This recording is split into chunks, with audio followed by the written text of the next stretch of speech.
DSC 2025 ఉంది కదా, general awareness, general knowledge questions మరియు కరెంట్ అఫైర్స్ గురించి కొన్ని ఇంపార్టెంట్ బిట్స్ గురించి తెలుసుకుందాం. ఇది పార్ట్ 3. ఆల్రెడీ 2 పార్ట్స్ చేయడం జరిగింది. 2 పార్ట్స్ కూడా మనకి చాలా క్వాలిటీ బిట్స్ అందించడం జరిగింది. మనకి ఒకసారి చెక్ చేసుకోండి, కింద డిస్క్రిప్షన్లో కూడా లింక్ ఇస్తాము. ఫస్ట్ క్వశ్చన్ వచ్చేసి, ప్రస్తుత controller and auditor general CAG అంటారు కదా, ఎవరున్నారు అని అడుగుతున్నారు. ఆప్షన్స్: వెంకటరమణి, జ్ఞానేష్ కుమార్, సంజయ్ మూర్తి, ప్రమోద్ చంద్రమౌళి. కరెక్ట్ ఆప్షన్ వచ్చేసి మనకి కె సంజయ్ మూర్తి అనే ఆయన మనకి ఇప్పుడు కాగ్గా ఉన్నాడు. కాగ్ అంటే controller and auditor general of India. రాజ్యాంగంలోని 148వ ఆర్టికల్ ద్వారా దేశంలో అత్యున్నత ఆడిట్ సంస్థ ఇది అనమాట, కాగ్ అనేది. మేజర్ ధ్యాన్ చంద్ అవార్డు ఉంది కదా, ఖేల్రత్న అవార్డు అంటారు దాన్ని, 2025కి సంబంధించి ఎంతమందికి ఇచ్చినారని అడుగుతున్నాడు. సో ఆప్షన్ వచ్చేసి 3, 4, 5, 6. కరెక్ట్ ఆప్షన్ వచ్చేసి మనకి 4 ఇచ్చినారండి. ఎవరెవరంటే 2025 ఖేల్రత్న అవార్డు పొందినవారు డి గుకేష్ ఉన్నాడుగా, చెస్ ఛాంపియన్ అతను, మను బాకర్ షూటింగ్, హర్మన్ ప్రీత్ సింగ్ హాకీకి సంబంధించిన వాడు, ప్రవీణ్ కుమార్ అని వచ్చి పారా అథ్లెటిక్ అనమాట. వీళ్ళ 4 వచ్చేసి మనకి ఖేల్రత్న అవార్డు ఇవ్వడం జరిగింది. ఏపీ ప్రభుత్వం P4 కార్యక్రమాన్ని స్టార్ట్ చేసింది 2025 మార్చి 30న. P4 అంటే ఫుల్ ఫామ్ ఏంటి? ఇది కూడా రీసెంట్గా కరెంట్ అఫైర్స్కి సంబంధించిన క్వశ్చన్.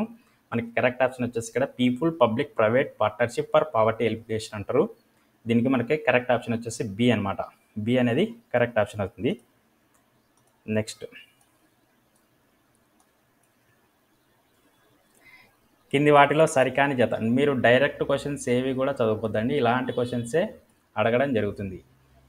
ప్రతి కాంపిటేటివ్ ఎగ్జామ్స్లో కూడా డైరెక్ట్ క్వశ్చన్స్ అనేది ఇవ్వడం చాలా వరకు అరుదు, తక్కువ ఇస్తారు. మీరు డైరెక్ట్ క్వశ్చన్తో ఆన్సర్ నేర్చుకుంటే కన్నా అది పప్పులో కాలేసినట్లే. మీరు ప్రార్థనా సమాజ్ ఆత్మారాం పాండురంగ, బ్రహ్మ సమాజ్ రాజా రామ్మోహన్ రాయ్, ఆర్య సమాజ్ దయానంద సరస్వతి, రామకృష్ణ మిషన్ నారాయణ అగ్నిహోత్రి. సో నారాయణ అగ్నిహోత్రి అనే ఆయన దేవ సమాజ్ని నిర్మించాడు.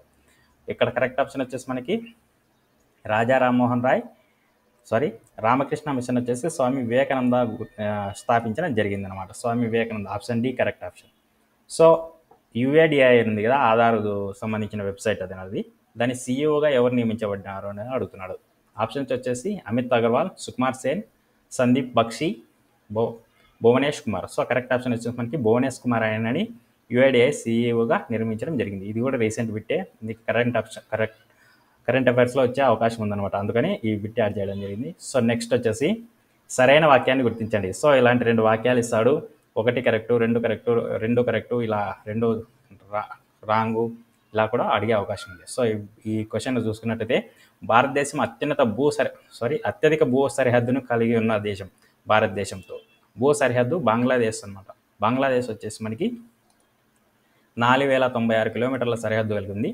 రెండో ఆప్షన్, సో ఇక్కడ 2 స్టేట్మెంట్స్ ఇస్తున్నారు. ఫస్ట్, పాకిస్తాన్ భారతదేశంతో భూ సరిహద్దును కలిగి ఉన్న 2వ అతిపెద్ద దేశం అని అడుగుతున్నాడు.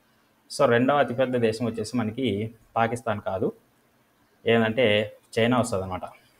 పాకిస్తాన్ వచ్చేసి 3వ అతిపెద్ద దేశం. సో 2వ స్థానంలో చైనా. ఎన్ని కిలోమీటర్లు అంటే 3488 కిలోమీటర్లు. అతి తక్కువ వచ్చేసి మనకి ఆఫ్ఘనిస్తాన్ 106 కిలోమీటర్లు. 7 దేశాలతో భూ సరిహద్దుని కలిగి ఉంది. సో ఇది కూడా దీని రిలేటెడ్ పూర్తి సమాచారం అన్నమాట.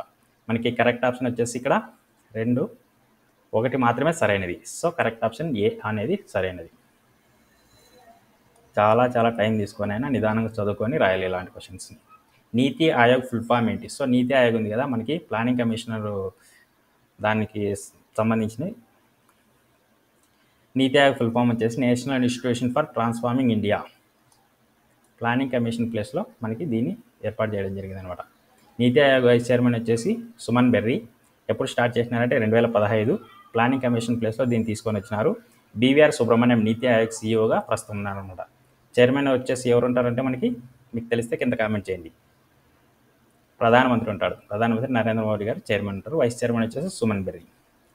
గైస్, మన ఛానల్లో ఆల్రెడీ 2 సార్లు వీడియో చేయడం జరిగింది జీకే కరెంట్ అఫైర్స్ బిట్స్. అవి 2 కూడా ఒకసారి చెక్ చేయండి. వీడియోని లైక్ చేయండి, ఎక్కువ మందికి రీచ్ అవుతుందని ఆశిస్తున్నాం. నెక్స్ట్, యుద్ధాలు అవి జరిగిన సంవత్సరాలను గుర్తుపెట్టుకుని అవి కరెక్టా కాదా గుర్తించండి అని అడుగుతున్నాడు. సరికాని జతను గుర్తించండి. బక్సార్ యుద్ధం 1764, నెక్స్ట్ ప్లాసీ యుద్ధం 1750, గోగ్రా యుద్ధం 1529, కన్వా యుద్ధం 1527. సో కరెక్ట్ ఆప్షన్ వచ్చేసి ఇక్కడ మనకి ప్లాసీ యుద్ధం 1550 కాదు, ప్లాసీ యుద్ధం ఉంది కదా, అది 1557. 1557లో 1557లో మనకి ప్లాసీ యుద్ధం అనేది జరిగింది. సరైన వాక్యాన్ని గుర్తించండి. ఫస్ట్ 2 వాక్యాలు ఇచ్చినాడు. ఫస్ట్ వాక్యం వచ్చేసి ఐసీసీ క్రికెట్ ఛాంపియన్స్ ట్రోఫీ విజేతగా న్యూజిలాండ్ జట్టు గెలిచింది. ప్లేయర్ ఆఫ్ ది సిరీస్గా న్యూజిలాండ్ ప్లేయర్ రచిన్ రవీంద్ర నిలిచారు. సో ఐసీసీ క్రికెట్ ఛాంపియన్ ఎవరు గెలిచినారు? భారతదేశం గెలిచింది. ఇక్కడ న్యూజిలాండ్ కాదు గెలిచిండేది. So player of the series అయితే అతనికి వచ్చింది. ఎవరు? రచిన్ రవీంద్రకి. అతను న్యూజిలాండ్ ప్లేయర్ అనమాట. ఇక్కడ బి మాత్రమే కరెక్ట్. భారత జట్టు విజేత. ఫైనల్ మ్యాచ్ దుబాయ్లో జరిగింది. హోస్ట్ కంట్రీ ఏదంటే పాకిస్తాన్ అని చెప్పొచ్చు మనకి. దీని గురించి కూడా మన ఛానల్లో వీడియో ఉంది, ఒకటి చెక్ చేసుకోండి. నెక్స్ట్ ఫేమస్ కొండలు ఉంటాయి కదా, హిల్స్, వాటి ఏ రాష్ట్రాల్లో అనేది మనకి ఇక్కడ జత చేయడం గురించి ఇచ్చాడు. సరికాని జతను గుర్తించండి అని క్వశ్చన్ ఉంది. ఫస్ట్ వచ్చేసి నీలగిరి కొండలు తమిళనాడు కరెక్ట్. అన్నామలై కొండలు కేరళ, గిర్ కొండలు రాజస్థాన్, అజంతా కొండలు మహారాష్ట్ర, గోరా కాశీ కొండలు మేఘాలయ. సో గిర్ కొండలు వచ్చేసి మనకి ఎక్కడ ఉంటాయి? గుజరాత్లో ఉంటాయి. గుజరాత్ అనేది కరెక్ట్ ఆప్షన్ అవుతుంది ఇక్కడ. సి అనేది రాంగ్ ఉంది మనం గుర్తిస్తే. ఓకే, నెక్స్ట్ ఉగ్రవాద దాడి జరిగిన సంవత్సరాన్ని జతను గుర్తించండి. సో సరికాని జతను గుర్తించండి అని అడుగుతున్నాడు. సో ఉగ్రదాడి జరిగింది కదా భారతదేశంలో, వాటికి సంబంధించిన ఇయర్స్ కూడా ఇవ్వడం జరిగింది. ఫస్ట్ వచ్చేసి 26/11 ముంబై దాడులు. సో ముంబై తాజ్ హోటల్లో జరిగింది కదా, అవి 2008 అని ఇచ్చున్నాడు. తర్వాత పార్లమెంట్పై దాడులు 2001 అంట. పుల్వామా దాడి 2019. పెహల్గామ్ దాడి 2025, ఇది మనందరికీ తెలిసిందే. ఉరీ దాడి 2015. సో ఇక్కడ ఉరీ దాడి అనేది 2016లో జరిగింది. సో కరెక్ట్ ఆప్షన్ వచ్చేసి మనకి ఈ అనేది కరెక్ట్ ఆప్షను. 2016 ఉండాలి ఇక్కడ. మిగతావన్నీ కూడా కరెక్టే, ఒకసారి చెక్ చేసుకోండి. నెక్స్ట్ ఆంధ్రప్రదేశ్ రాష్ట్ర ప్రభుత్వం ఎన్టీఆర్ బేబీ కిట్లను రీసెంట్గా పునఃప్రారంభించింది. ఆల్రెడీ 2014-19 మధ్యలో ఉన్నాయి. ఇప్పుడు గవర్నమెంట్ మారిపోయిన తర్వాత అది తీసేయడం జరిగింది. మళ్ళీ ఇప్పుడు పునఃప్రారంభించింది. Current affairs question. ఎన్ని రకాల వస్తువులను ఇస్తారనేది ఇక్కడ క్వశ్చన్ మనకి. ఆప్షన్స్ వచ్చేసి 6, 7, 8, 11. సో కరెక్ట్ ఆప్షన్ వచ్చేసి 11 రకాల కిట్లు ఇస్తారు. గవర్నమెంట్ హాస్పిటల్లో కాన్పు చేసుకుంటారు కదా బాలింతలు, ప్రెగ్నెంట్ ఉమెన్, వాళ్ళకు మాత్రమే ఇవ్వడం జరుగుతుంది అనమాట. ఏమేమి ఇస్తారంటే బెడ్, టవల్స్, డైపర్లు, పిల్లలకు సంబంధించినటువంటి 11 రకాల వస్తువులు ఇస్తారు. ఇదనమాట. నెక్స్ట్ స్వాతంత్రం వచ్చాక తొలి మంత్రులు వారి శాఖలను గుర్తించండి. సరికాని జతను గుర్తించండి అన్నాడు. సో ఫస్ట్ మినిస్టర్స్ కూడా మీకు ఒకసారి చెక్ చేసుకోండి, అన్నీ కూడా ఇంపార్టెంట్ చాలా. తొలి రక్షణ శాఖ మంత్రి బల్దేవ్ సింగ్ అంటారు. తొలి విదేశాంగ శాఖ మంత్రి అంబేద్కర్ అనేది ఇక్కడ రాంగ్. అంబేద్కర్ వచ్చేసి విదేశాంగ మంత్రి కాదు, న్యాయశాఖ మంత్రి. తొలి రైల్వే మంత్రి ఎవరంటే జాన్ మత్తై. తొలి విద్యాశాఖ మంత్రి వచ్చేసి అబ్దుల్ కలాం ఆజాద్. ఇవన్నీ కూడా కరెక్టే. బి అనేది మనకి కరెక్ట్ ఆప్షన్ అవుతుంది. తొలి విదేశాంగ శాఖ మంత్రి నెహ్రూ ఉంటారు. హోంమంత్రిగా పల్లభాయ్ పటేల్ ఉంటారు అన్నమాట. సరికాని జతను గుర్తించండి. జలియన్వాలాబాగ్ దుర్ఘటన ఎప్పుడు జరిగిందంటే 1919. భోపాల్ గ్యాస్ ట్రెజడీ అంటారు కదా దుర్ఘటన, అది 1984 అని చెప్తున్నాడు. చౌరీ 1922 అంటున్నాడు. ఉప్పు సత్యాగ్రహం 1930 అంటున్నాడు. దీంట్లో వచ్చేసి మనకి అన్నీ కూడా కరెక్టే. So all options are correct.